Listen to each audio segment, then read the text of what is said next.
दीन बहुत अहम है।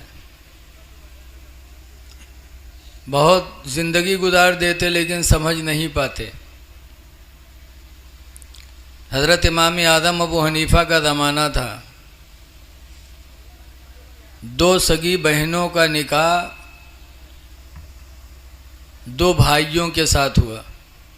जी। दो बहन थी। आज भी बहुत से बड़े लड़का के शादी भे तो छोटके के हुए कई, लेकिन कि दुई सगी बहन घर में आई है, दुई सगे भाई तो झगड़ा ना हुई है। तो दो सगी बहनें थीं और दो सगे भाई थे। निकाह हो गया। दुल्हन दोनों रुखसत हो कर के आई और घर में जब लाई गई तो बदल गई। जो एक के बीवी रहे दूसर के कमरे में यहाँ गए और दूसर की वाली पहले कमरे में चली गए। अब वो तो जाने हमरे दुल्हन हो ना। तो दोनों रात भी गुजारे, अपने दोनों रात भी गुजारे। बड़कवा छोटकोए के बीवी के साथ और छोटकोएवा बड़कए के बीवी के साथ रात भी गुजारे, सोहबत भी हुई। सुबह जब दोनों निकली दोनों के कमरे से तो बाप का माथा ठनक गया। हाय अल्लाह, ये क्या हो गया। इसकी दुल्हन थी इसके कमरे में सोई और इसकी दुल्हन इसके कमरे में सोई। तो मसला पूछने के लिए कूफा में एक साहब से पूछा कि अब क्या होना चाहिए। तो कहा ये वती जो हुई है ये शुभा में हुई। उसने समझा मेरी बीवी है, उसने समझा मेरी बीवी, इस शुभा में सोहबत हो गई। कोई बात नहीं है, अब जिसकी बीवी है उसके साथ वापस लौटाओ। इमाम आदम अबू हनीफ़ा रदियल्लाहु अन्हु ने जब सुना, जिन्होंने मसला बताया बहुत बड़े आलिम थे। अरे भैया सीटी बंद कर दे मेरे भाई। वो भी बहुत बड़े इमाम थे। इमाम हसन हैं या इमाम कोई इमाम है, नाम याद नहीं आ रहा, कूफा के इमाम थे। उन्होंने ये मसला बताया कि वती भी शुभा हुई है, लिहाजा इसमें कोई बात नहीं है, अब जिसके निकाह में जो बीवी थी उसके साथ रहे। इमाम आदम अबू हनीफ़ा ने सुना, कहा ना, दोनों अपनी अपनी बीवी को तलाक दें, दोनों तलाक दे दें, फिर जिसने जिससे सोहबत किया है उससे वो निकाह करे। और हलाला भी नहीं है, इसलिए कि जिसने जिससे सोहबत किया उसकी बीवी थी नहीं, थी दूसरे की, और उसने जिससे सोहबत किया वो भी दूसरे की बीवी थी। तो तलाक दें, उसके बाद जिससे सोहबत किया है उससे निकाह करे वो। इमाम आदम अबू हनीफ़ा ने जब ये बताया तो इमाम साहब के कान खड़े हो गए। कह रहे जो बात इमाम आदम पर अल्लाह ने जाहिर किया उससे हम लोग महरूम हैं। पता चला दीन बहुत बड़ा है, लेकिन यहाँ 2-4 साल मदरसा में पढ़ लिया जाता है तो बहुराए जावा जाता है। और उनका तो छोड़ दो, जो 2-4 किताब उर्दू पढ़ते उन्हों अपने आप का मुफ्ती समझते।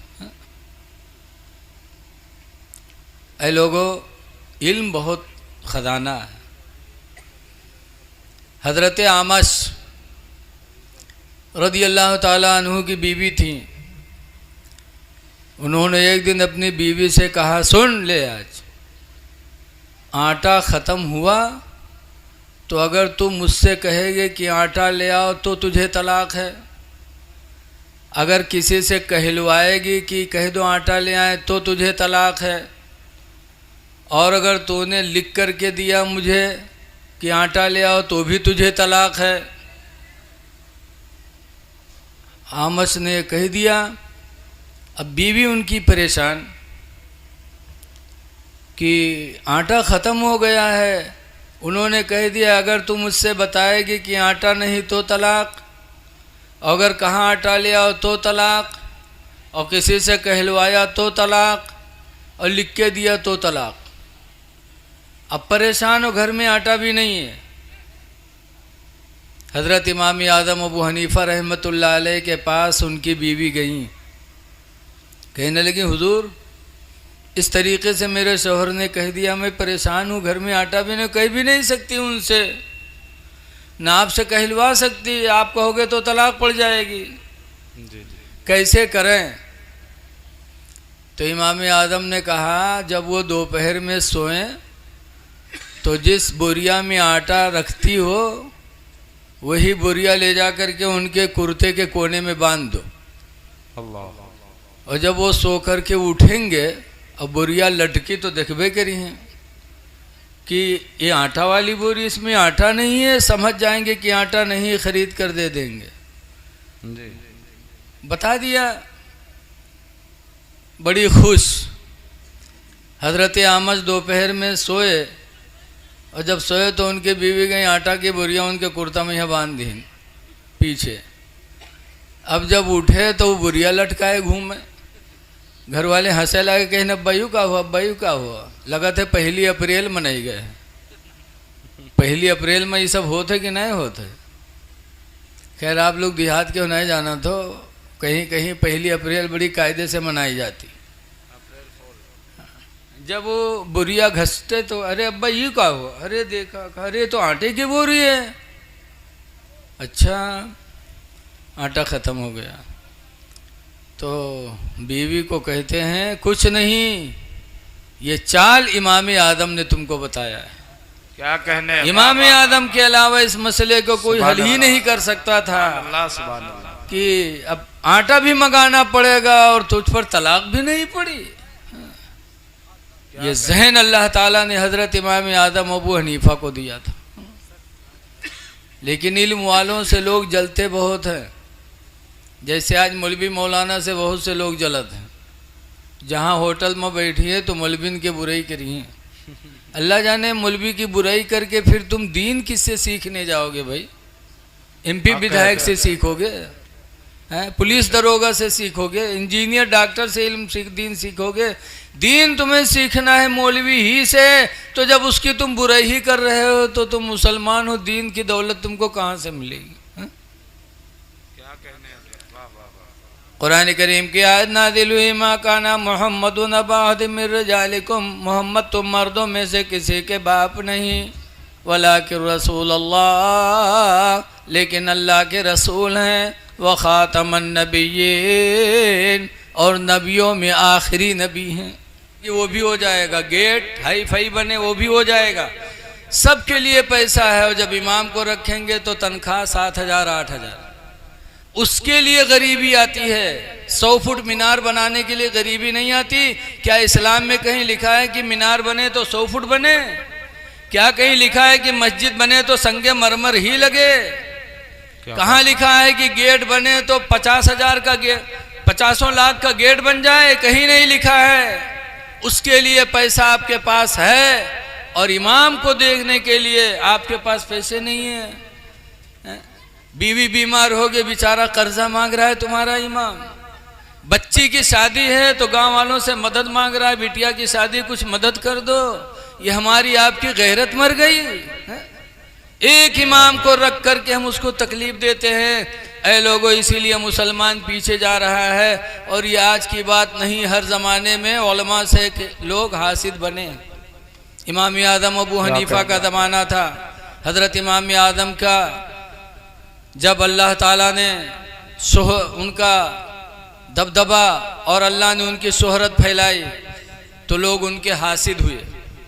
और ऐसा हासिद हुए कि एक औरत को तैयार किया कि तुम जाओ इमाम आदम अपने आदमी का पठो या किसी लड़के को भेजो, इमाम आदम को घर बुलाओ, कह दो मेरी बीवी बहुत सख्त बीमार है, चल के फूंक डाल दो।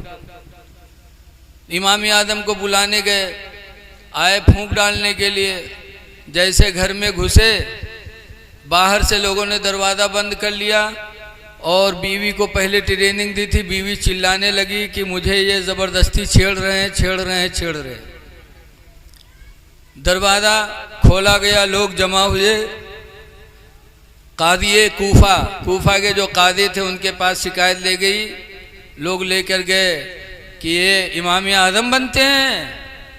इस औरत के घर में फूंक छोड़ने गए थे, फिर दरवाज़ा बंद करके इसकी इज्जत पे हमला किया। अल्लाह।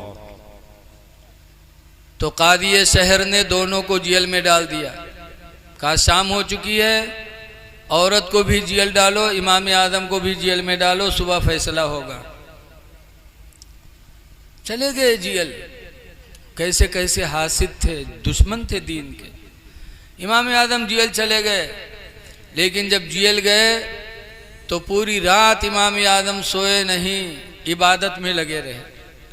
पूरी रात नमाज पढ़ते रहे, खुदा से दुआ मांगते रहे। सुभान अल्लाह, सुभान।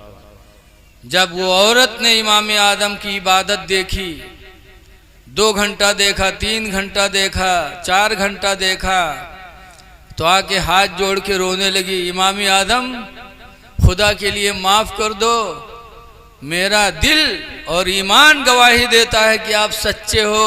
लोगों ने मुझे उभारा था कि इस तरीके से इमाम आदम को बदनाम करना, हम तुमको पैसे देंगे, लोगों के कहे में मैं आ गई थी। अल्लाह माफ़ करे, माफ़ कर दो, खुदा की कसम मुझे यकीन है कि आप बड़े पाक दामन हैं। सुभान अल्लाह। तो इमाम आदम ने फरमाया ठीक है, जाओ जेलर से कहो अपनी कोई ज़रूरत बताओ कि मुझे थोड़ी देर के लिए घर जाने दो, और अपना कोई उज़्र बता करके घर जाओ, और मेरी बीवी उम्मे हम्माद को जेल में भेज दो।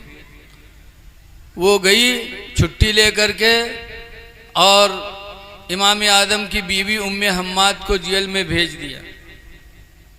रात का टाइम था, जेलर पहचान भी नहीं सका कि जो औरत गई थी वही तो आई होगी, अंदर चली गई। सुबह हुई, काजी ने दोनों को तलब किया, कहा इमाम आदम को लाया जाए और उस औरत को लाया जाए। जब दोनों लाए गए काजी के दरबार में, तो काजी ने कहा क्या हुआ? लोगों ने कहा ये इमाम आदम है, इस औरत के घर में गए थे फूंक छोड़ने, फिर उसको छेड़ा छाड़ा, उसके साथ गलत किया, ज़िना किया। तो इमाम आदम फरमाते हैं कि ठीक है, इस औरत को देखा जाए, औरत है कौन? जब उसका चेहरा खोला गया तो इमाम आदम की बीवी थी। कहा काजी साहब, क्या अपनी बीवी से भी मिलना जुलना बात करना मना है? क्या कहने? वाह वाह वाह। तो उसके बाप को बुलाया गया, इमाम आदम के ससुर को। इमाम आदम के ससुर आए, कहा खुदा की कसम ये मेरी बेटी है, मैंने इसका निकाह इमाम अबू हनीफा से किया है, ये मेरी बेटी है, इनकी बीवी है। तो जो हासिदीन आए थे वो सब पकड़े गए, और इतने कोड़े पड़े सब पर क्या कि नानिक ननियौर याद आएगा। न दुनिया मिली न आखिरत मिली, रुसवा हो गए। पता चला कि जब कोई हसद दिल से करता है तो अल्लाह ताला उसको कामयाबी नहीं देता। इसलिए लोगों, अपने इमाम से मोहब्बत करो, मदरसे के मुदर्रिस से मोहब्बत करो। लेकिन अफसोस है कि अगर साल में 2-4 निकाह होते हैं, ये न जाने कारी सलमान हमसे कहीं नहीं, ये रोज़ हमरे बीतत है। इसलिए हम कह रहे हैं निकाह होगा तो मुतवल्ली साहब आ जाएंगे, आधा तुम ले आधा मस्जिद में। इतनी गरीबी आ गई, इतनी गैरत मर गई कि इमाम के नजराने से मस्जिद चला रहे हो। एक तो इमाम की तनख्वाह इतनी कम से कम, उसके बाद उसके निकाह का आधा पैसा काट रहे हो। मदरसे के सदर साहब आ जाएंगे, मोहतमीम साहब कहेंगे मदरसे का भी इतना होता है। अरे ये गरीब मौलवी का हक मार मार कर मस्जिद में लगाओगे, ये गरीब मौलवी का हक मार कर तुम मदरसे में लगाओगे। वाह वाह वाह वाह। ए लोगों, अल्लाह को क्या जवाब दोगे, क्या मुंह दिखाओगे? गरीब मौलवी के साथ ये जुल्म अल्लाह और उसके रसूल को पसंद नहीं है। अपने इमामों को अच्छी निगाह से देखो, अल्लाह ताला तुम पर भी अपनी रहमत मुतवज्जा कर देगा। इमाम आदम अबू हनीफा रहमतुल्लाह अलैह बड़े ज़हीन थे, इसीलिए उनके दुश्मन भी बहुत थे। जी जी, बहुत दुश्मन थे। और कभी कभी मौलवी में यह भी नहीं बना था, यही बात है। लेकिन ये नफ्स है, जो अल्लाह वाले हैं वो हमेशा एक दूसरे को अच्छी निगाह से देखते हैं। बेशक। हजरत इमाम मालिक रहमतुल्लाह अलैह मदीने में पढ़ाते थे हदीस।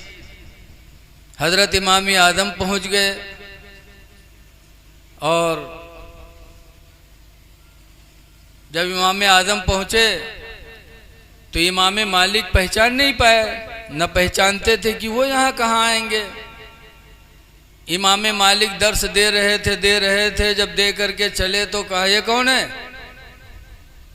कहा ये कूफा के आए हैं, कूफा के रहने वाले हैं। कहा वो कूफा जो निफाक और शिकाक की जगह, वो कूफा जहां मुनाफिक रहते हैं, झगड़ेलू लोग रहते हैं, कि कूफा के लोग बड़े मुनाफिक हैं कि रसूल की अहले बैत को बुला करके और इस तरीके से बेवफाई किया। जी जी। तो वहीं के रहने वाले थे कूफा के इमाम आदम। जो वो बैठे थे, इमाम मालिक दर्स देने के बाद उठे तो कहा ये कहाँ रहता है लड़का, कहाँ से आ गया? तो लोगों ने बताया ये कूफा के हैं। तो कहा वही कूफा जो निफाक की जगह है, शिकाक की जगह है। इमाम आदम कहते हैं हुजूर अगर इजाज़त हो तो कुछ हम बोल सकते हैं? कहा बिल्कुल बोलिए। कहा कुरान की एक आयत पढ़ना चाहते हैं। कहाँ पढ़िए? तो इमाम आदम ने पढ़ा था व मिम्मन हौलकुम मिनल अअराबि मुनाफिकून व मिन अहलिल इराक़ मुनाफिकून। ये आयत कुरान की पढ़ी कि जो तुम्हारे इर्द गिर्द गंवार हैं वो मुनाफिक हैं और इराक़ वाले मुनाफिक हैं। तो इमाम मालिक कहते ना आपने गलत पढ़ा कुरान, आपने गलत कुरान पढ़ा। कहा क्यों? कहा आपने जो ये फरमाया मिन अहलिल इराक़ मुनाफिकून, इराक़ नहीं है मदीना है, व मिन अहलिल मदीनते मुनाफिकून। अब आपने इराक़ लगा दिया, वो मदीना है, मदीने की जगह पर आप इराक़ पढ़ रहे हो, गलत है। तो कहा वाह साहब आप मदीना वालों को मुनाफिक कहेंगे? इसके मतलब आप मदीना वालों को भी मुनाफिक समझ रहे हैं जब कुरान कह रहा है। इमाम मालिक ने जो सुना तो इमाम आदम के सामने तौबा किया कि आपको मैंने मुनाफिक कहा कि मुनाफिक शहर से आए हो, ये मुझसे गलती हो गई। इराक़ मुनाफिकत की जगह नहीं है, ये तो मुनाफिकत कहीं भी पाई जा सकती है। आज लौकी गांव में मुनाफिकत नहीं होगी, हर जगह मुनाफिक हैं। इधर की उधर लगाने वाले हर जगह होते हैं। बोलो होते कि नहीं होते हैं? खुदा करे लौकी गांव ना हो। ये जो लगाए वाले इतने बुरे हैं। 30वें पारे में अल्लाह फरमाता वैलुल लिकुल्लि हुमज़तिल लुमज़ा, हिलाकत है, बर्बादी है लगाई बुझाई करने वाले के लिए। जो लगाई बुझाई करते हैं उनके लिए बर्बादी है, अल्लाह ने फरमा दी। और लगाई बुझाई करत को है कुरान करीम में अल्लज़ी जमा मालन व अद्ददा, वो वही बदनसीब करता जो माल को खूब गिन गिन के जमा कर लेता। बेशक बेशक। जो मालदार हो जाए तो लोगन में हम मिलाई नहीं देते, पार्टी करवाए रहा थे ताकि हमार सिक्का चमकता रहे। क्या अगर सब मिल जाइए तो हमरे दरवाजे तेल लगावे कोई, और जब लड़ाए रही बे तो 10 हमरे दरवाजे पे ही सुबह शाम लड़ाई, इधर की उधर उधर की इधर सुनाने वाले। दौलत जिसके पास हो जाती वो लोगों को बांटने की सोच कर लेता है कि लोग बटे रहे टुकड़ों में, हमारी पार्टी मजबूत रहे। कुरान कहता है अया सबु अन्नमा लहू अखलदा, वो मालदार जानता है कि वो हमेशा हमेशा रहेगा, उसको मौत नहीं आएगी। ये काम कर रहा है पार्टी बंदी का। अल्लाह फरमाता हमेशा नहीं रहेगा। कल्ला लयुंबज़न्ना फिल हुतमा, हाँ हाँ जरूर जरूर वो जहन्नम में डाला जाएगा। अल्लाह। ऐ लोगों लगाई बुझाई न करो, लोगों में इख्तिलाफ न करो, पार्टियां बंदी न करो, मिलजुल के रहो। अल्लाह फरमाता है वातसिमू बिहब्लिल्लाहि जमीआ, अल्लाह के बंदो सब लोग मिलकर अल्लाह की रस्सी को मजबूती से पकड़ लो। वला तफर्रको, और आपस में फूट पैदा न करो। बहरहाल हजरत इमाम आदम अबू हनीफा की थोड़ी सी ये कहानी थी। एक बात और सुन लो उन्हीं की, हजरत इमाम आदम अबू हनीफा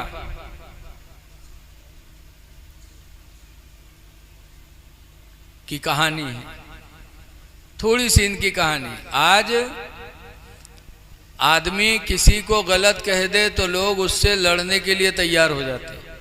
बोलो, आज अगर कोई आला हजरत को कुछ कह दे तो लोग फौरन उस पर कुफ्र का फतवा लगा देते, उसको मारने पीटने के लिए तैयार हो जाते। नहीं, अगर कोई आला हजरत को कुछ कहता है तो अगर तुम्हें आला हजरत से मोहब्बत है तो आला हजरत की शख्सियत उसको समझाने की कोशिश करो। बेशक मनवाओ कि आला हजरत थे कौन। लाठी लेके न चलो। आला हजरत आज देखो अक्सर पीर 100 में है 1-2 पीर हुई हैं जिनका छोड़ के अक्सर पीर अपने साथ एक ठो दलाल रखा था, एक दलाली करे वाला मौलाना। वो खड़ा हुए तो आधा घंटा 1 घंटा वो पीर साहब के तारीफ करी और पीर साहब हर जलसा मौका लेके जाते। जब वो 1 घंटा पीर साहब के बाप की, पीर साहब के दादा की, पीर साहब के खानका की तारीफ करेगा तो पीर साहब उसको रुपया भी देंगे, दिलवाएंगे भी। आज अक्सर पीर अपने बाप दादा की तारीफ करवाते हैं, लेकिन आला हजरत इमाम अहले सुन्नत के बाप मौलाना नकी खां इतने बड़े आलिम थे, इतने बड़े आलिम थे कि रईसुल मुतकल्लिमीन थे वो। सुभान अल्लाह, सुभान अल्लाह। और आला हजरत के दादा वो भी और बहुत बड़े आलिम थे। जी जी। लेकिन आला हजरत की पूरी हदायत बख्शिश पढ़ो, आला हजरत की किताबें पढ़ो। जो भी आला हजरत की किताब उठाकर देखोगे तो कहीं ना अपने बाप की तारीफ लिखी है ना अपने दादा की तारीफ लिखी है। पूरी किताबों में अल्लाह आला हजरत ने तारीफ की है तो नबी की, सहाबा की, अहले बैत की, बुजुर्गों की। नारे तकबीर, नारे रिसालत, मसलक आला हजरत, तस्नीफात आला हजरत, फरमुदात आला हजरत, नारे तकबीर, नारे रिसालत। तो आज लोग अपने बाप दादा की तारीफ करते करवाते घूमते हैं। अब आला हजरत ने अपने बाप दादा की तारीफ नहीं की है, जिंदगी भर आला हजरत ने सहाबा और अहले बैत की तारीफ, नबियों की तारीफ की। अल्हम्दुलिल्लाह। तो शख्सियत मनवाओ आला हजरत की। आला हजरत को कुछ कह दे तो लाठी ना चलाओ, उसको समझाने की कोशिश करो। अब इस सिलसिले में हजरत इमाम आदम अबू हनीफा की एक रवायत सुनो। हजरत इमाम आदम अबू हनीफा के ज़माने में एक आदमी रसूलुल्लाह सल्लल्लाहु अलैहि वसल्लम के दामाद उस्मान गनी को यहूदी कहने लगा। अल्लाह। क्या कहने लगा? यहूदी। यहूदी कह दिया कि उस्मान तो यहूदी था और उस्मान सरकार के दामाद भी हैं, सरकार के खलीफा भी हैं। बेशक। बोलो, यहूदी कह दिया। तो इमाम आदम तलवार चलावे नहीं कर रहे हैं, लाठी लेकर मारने नहीं गए थे, मैक से उसका हुक्का पानी नहीं बंद किया था, 10 लोगों को जमा करके उसको रुसवा नहीं किया था इमाम आदम अबू हनीफा ने। बल्कि रवायतों में है कि इमाम आदम तन्हा उसके घर तशरीफ ले गए। सुभान अल्लाह, सुभान अल्लाह। और उसके बाद बैठ, माल भी बहुत कमाता है और बहुत शरीफ है। कहा रे हजरत बस बता दो, रिश्ता करा दो। ऐसे लड़के की तो तलाश थी। इमाम आदम अबू हनीफा फरमाते हैं कि इलाके में उसकी इज्जत है, जिससे पूछोगे लोग उसकी तारीफ करते हैं। बड़ी तारीफ इमाम आदम करते चले गए लड़कवा के, और यही कहा वह हजरत करवाए दो, करवाए दो। आखिर में इमाम आदम फरमाते हैं कि यार सब तो खूबी उसके अंदर है, लेकिन उसके अंदर एक कमी है। कहा कौन सी कमी? कहा यार सारी खूबियां हैं लेकिन वो यहूदी है। जैसे इमाम आदम ने फरमाया वो यहूदी है, कहा अरे शर्म नहीं आती आपको? आप मुसलमानों के इमाम हो करके और हम मुसलमान के घर आप यहूदी का रिश्ता लेके आए हो? क्या हम मुसलमान हो के अपनी लड़की की शादी यहूदी से करेंगे? क्या इमाम आदम आपने गजब कर दिया क्या मुसलमान अपनी लड़की की शादी यहूदी से कर देगा? तो इमाम आदम को भी गुस्सा नहीं आया, कहते क्या हो गया, क्यों नहीं करोगे? जब सरकार ने रसूलुल्लाह ने अपनी बेटी रुकैया का निकाह उस्मान से कर दिया, क्या कहना और है? उस्मान वाह, को वाह, तुम वाह। यहूदी कहते हो, तो जब रसूलुल्लाह ने अपनी बेटी की शादी यहूदी से कर दिया तो तुम क्यों नहीं कर सकते, तुम भी कर दो। अरे उसने सुना, कहा अरे रसूलुल्लाह ने अपनी बेटी की शादी उस्मान से किया। इमाम आदम फरमाते एक नहीं, रुकैया का इंतकाल हो गया तो कुछ दिनों के बाद उम्मे कुलसूम की भी शादी कर दी। वाह वाह वाह। और सरकार ने फरमाया सुभान अल्लाह। 2 बेटियां नहीं, अगर अल्लाह मुझे 40 बेटियां देता तो एक के बाद दीगरे सब में उस्मान के निकाह में देता चला जाता। सुभान अल्लाह सुभान अल्लाह। अरे वो मुसलमान रो पड़ा, कहा इमाम आदम गजब हो गया, रसूलुल्लाह ने अपनी बेटी की शादी उस्मान से किया और मैं उस्मान को यहूदी समझता था। अल्लाह। ऐ इमाम आदम गवाह बन जाओ, मैं तौबा करता हूँ सच्चे दिल से, अल्लाह मेरी गलती को माफ कर दे। सुभान नबी के अल्लाह, दामाद को सुभान मैंने अल्लाह, यहूदी सुभान कह अल्लाह, दिया। सुभान अल्लाह। ऐ लोगो, रोया भी, तौबा भी किया, माफी भी मांगा। ये इमाम आदम का इखलाक था कि लाठी नहीं चलाए थे, गाली नहीं दिए थे, बल्कि उस्मान गनी को समझाने की कोशिश की कि उस्मान है कौन, उस्मान को समझो। यहूदी कहने से पहले ऐसे आला हजरत को अगर कोई बुरा कहता है तो लड़ाई ना करो, लड़ने से पहले उससे आला हजरत को समझाओ कि आला हजरत थे कौन। आला हजरत वो हैं, आज हम लोग तकरीर करने आते हैं, नजराना पाते हैं, लेते हैं, और आला हजरत इमाम अहले सुन्नत बरेली में बहुत बड़ी जगह थी आला हजरत की, उसको बेचा और मौलाना अब्दुल अलीम मेरठी को बुलाया और वो ज़मीन का पैसा दिया और फरमाया मौलाना चले जाओ विदेश अफ्रीका में और सुन्नियत का काम करो, वहाँ सुन्नियत की तबलीग करो। आला हजरत ने अपनी निजी ज़मीन बेच करके सुन्नियत का काम करने के लिए मौलाना अब्दुल अलीम मेरठी को दूसरे मुल्कों में भेजा। सुभान तो अल्लाह। समझाओ आला हजरत को, उन्होंने सुभान दुनिया अल्लाह। जमा नहीं किया है बल्कि दीन के लिए दुनिया को खर्च किया। बेशक बेशक। तो मैं आप हजरात से कहना चाहता हूँ कि आपसी इख्तलाफ न करो, आपस में मोहब्बत करो और नमाज़ों की पाबंदी करो। रसूलुल्लाह सल्लल्लाहु अलैहि वसल्लम के विसाल का वक्त था। आज देखो, एक बात मैं इसलिए कह रहा हूँ कि आज अगर कोई का बाप मरता है और मरते समय कोई बात कहता है तो लड़का ज़िंदगी भर याद रखता है कि हमारे अब्बा मरते मरते ये बात हमसे कह के गए थे। बोलो, होता है कि नहीं होता? आदमी सोचता है। और रसूलुल्लाह के बारे में सोचो कि रसूलुल्लाह इंतकाल के वक्त हमसे तुमसे क्या कह के गए थे।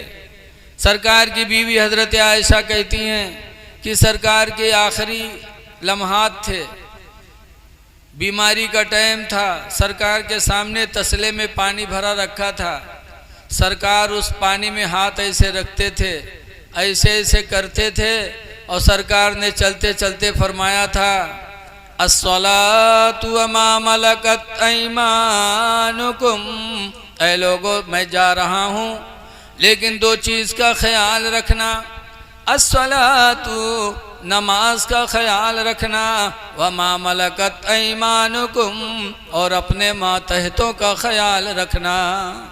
सुभान मैं अल्लाह। जा रहा हूँ लेकिन नमाज न छोड़ना, और जो तुम्हारे मातहत हों, तुम्हारे बच्चे, तुम्हारे भाई, मजदूर, नौकर, बीवी, जानवर, ये जो भी तुम्हारे मातहत हैं, इनका ख्याल रखना, इन पर जुल्म न करना, इसलिए कि अल्लाह ताला को कोई जालिम बंदा पसंद नहीं। तो इसलिए हज़रात आपसे गुजारिश है कि सरकार की वसीयत पर अमल करो, नमाज़ों की पाबंदी करो। चलते चलते सरकार कह के गए थे, इसलिए हमारी तुम्हारी नमाज़ें न छूटनी चाहिए। और अपने मातहतों के साथ अच्छा सलूक करो, मजदूर रखो तो उस पर भी रहम करो, मस्जिद के इमाम रखो तो वहू पर रहम करो। ये नहीं कि फजर में सो जाए वो के बोरिया बिस्तरा गोल कह दो। अरे इंसान है, नींद आ सकती है। एक सहाबी थे सफवान, उनकी बीवी आई थी शिकायत करने कि अल्लाह के रसूल सफ़वान को समझा दो, ये फजर के टाइम सोते रहते हैं। हमारे लोगों ने मेहरुआ को शिकायत कह दे तो मारत होगा अधमरा कह दिया जी। लेकिन सफ़वान की बीवी बारगाह नबी में शिकायत करते हैं, अल्लाह के रसूल सफ़वान हमारे शौहर हैं, इनको समझा दो, ये सोते रहते हैं फजर में।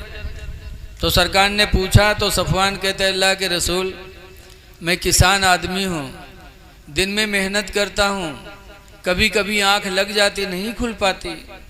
तो सरकार फरमाते हैं कि सफ़वान जब आँख खुले वक्त रहे तो अदा पढ़ लो और वक्त न रहे तो कज़ा पढ़ लिया करो। सरकार ने सफ़वान को डांटा नहीं, न मारा न डांटा, बल्कि बताया वक्त रहे तो कज़ा अदा पढ़ो और वक्त निकल जाए तो कज़ा पढ़ लिया करो। ऐ लोगो, तुम्हारा सफ़वान सहाबी थे और तुम्हारा इमाम सहाबी नहीं है।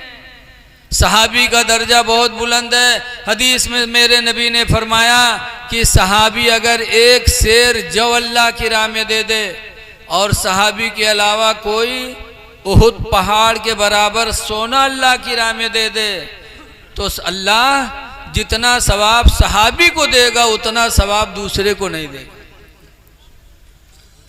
तुम सोना खर्च कर दो उहुद पहाड़ के बराबर, उतना सवाब नहीं पा सकते जितना सवाब सहाबी